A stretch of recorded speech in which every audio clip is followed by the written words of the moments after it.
Eu sou Gabriela da Silva, sou catarinense, a primeira mulher travesti do estado de Santa Catarina, professora da rede estadual de ensino.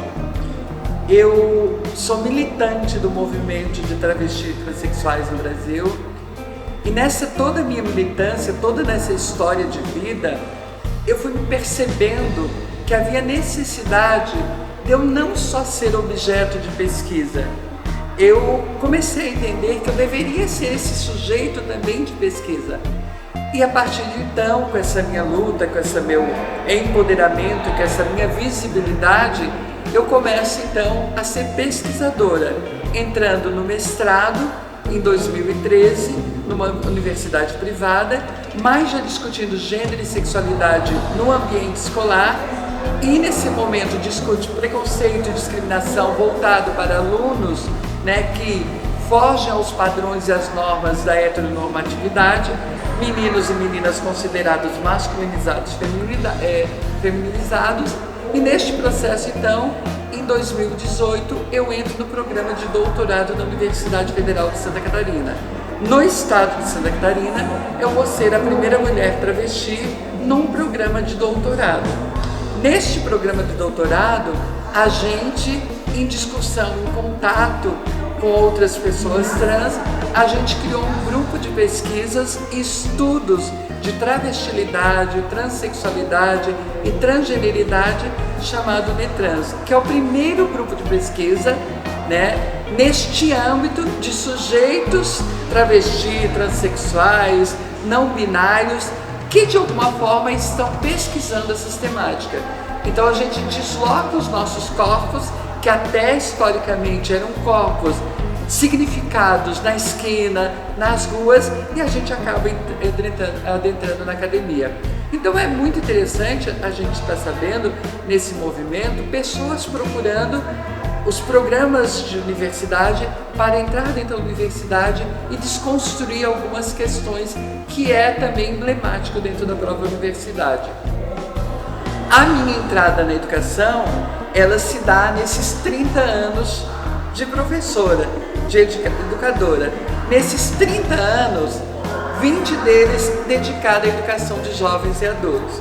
Então, uma trajetória de 20 anos atuando na educação de jovens e adultos no município de Tubarão e no Centro de Educação de Jovens e Adultos. Nesses 20 anos, a gente viu toda uma transformação também que a educação de jovens e adultos no estado de Santa Catarina passou. Desde o ensino modularizado até o ensino presencial, e agora a gente tem uma notícia recente que a educação de jovens e adultos no estado de Santa Catarina vai passar por uma reestruturação. De lá para cá, o que é interessante? É interessante que a gente vai perceber, e a minha pesquisa de doutorado vai falar sobre isso, que as identidades dos sujeitos na educação de jovens e adultos também mudou. Não se tem mais aquela ideia de alunos, jovens e adultos trabalhadores.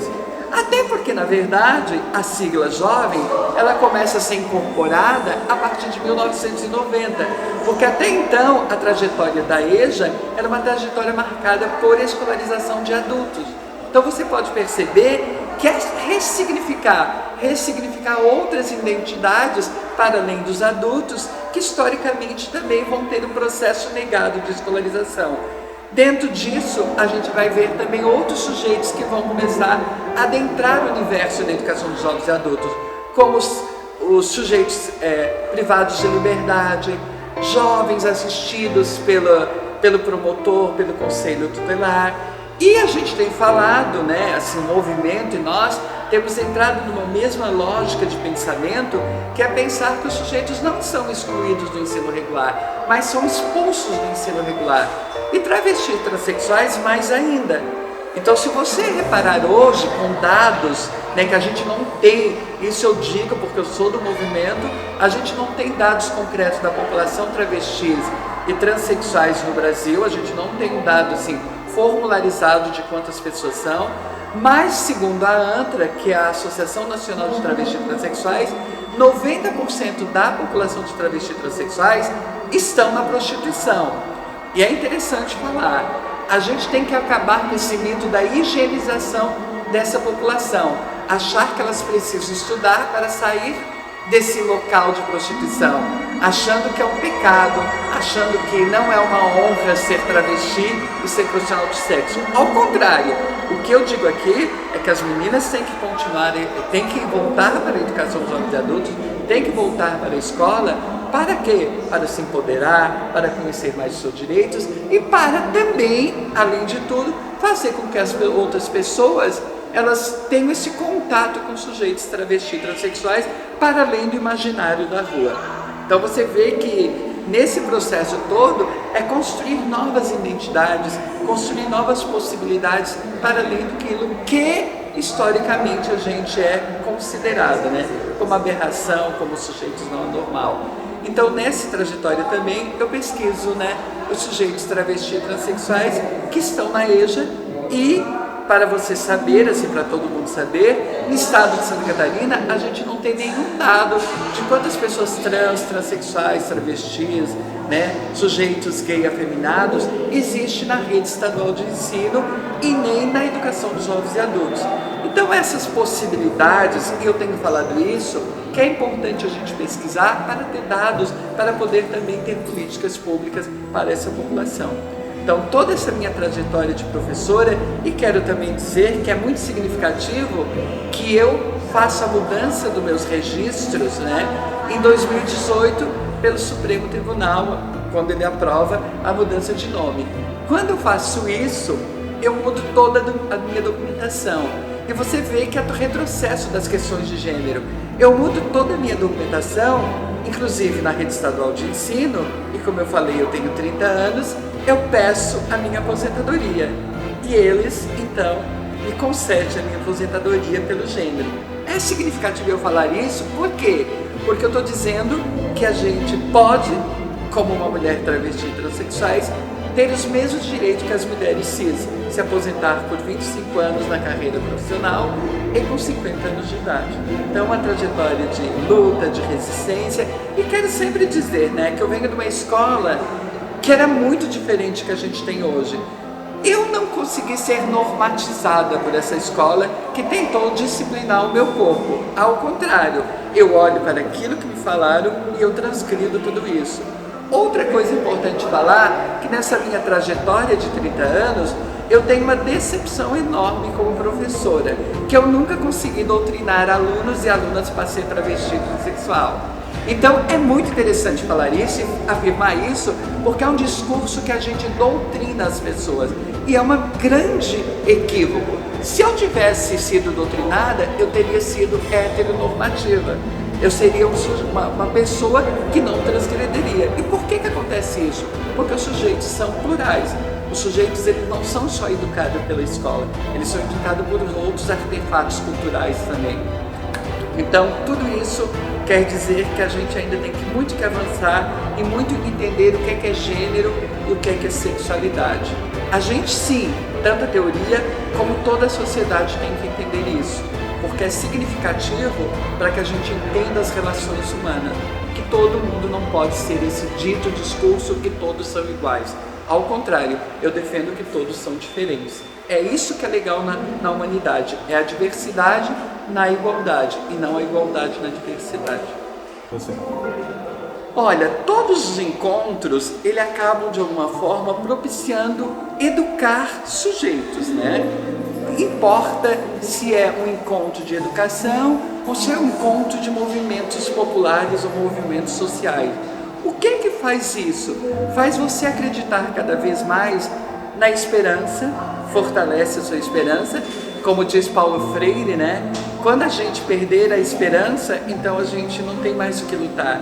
E quando a gente acredita e continua lutando. Outra coisa importante é que sonho é essa grande, né? E vou usar novamente uma fala de Paulo Freire, que é a gente tem que resistir na unidade, na diversidade. O que é interessante nisso tudo? É saber que não se fragmenta lutas porque existe questão racial, questão de gênero, questão de sexualidade, questão de etnias. Não é isso que fragmenta a luta. Ao contrário, eu acho que a gente tem que pensar a diversidade na unidade. O que nos une nesse momento histórico? nos une é que nós somos oprimidos e desiguais. Isso passa por qualquer categoria, passa por gênero, passa por raça, passa por classe, é independente disso. Então a gente tem que aprender também a dialogar a partir daquilo que a Djamila fala, que é pensar essa interseccionalidade do sujeito, porque ser uma mulher é uma coisa, ser uma mulher travesti é outra coisa muito distinta. Ser uma mulher travesti negra, muito mais distinto ainda. Então não é hierarquizar as categorias. Pelo contrário, é você tentar entender como que essas relações de opressão e desigualdade acabam de alguma forma sendo forte para sujeitos que têm gênero, raça, classe, muito forte, né? Muito estruturado socialmente. Então, esse momento dos encontros é esse fortalecimento, a gente também olhar para o passado, porque a gente tem uma juventude aí que acha que parece que não houve ditadura, parece que a gente está vivendo algo que nunca viveu. E nós falamos travesti transexual, que a gente nunca teve democracia, a gente nunca teve direito, então a gente nunca soube o que é ter direito. Então como que a gente vai sofrer agora com esses discursos conservadores, retrógrados que tem aí, se a gente nunca teve uma sociedade realmente que nos reconhecesse? Então para nós não é nada diferente resistir na esquina ou resistir na sociedade. Então é muito importante as pessoas saberem que a nossa resistência enquanto pessoas travesti, ela se deu por outro viés, se deu pelas calçadas, se deu uma noite, se deu não acreditando que a gente nasce homens e mulheres, né? A gente pode também ser aquilo que a gente quer. Então esses encontros também é para aproximar. Eu vejo que eu sou aqui uma exceção, né? E eu vejo aqui nesse encontro do Veneza que eu sou uma exceção, eu sou a única mulher travesti professora que estou aqui. E onde é que estão as outras professoras, né? Outras mulheres, outros homens trans que também a EJA não dialoga?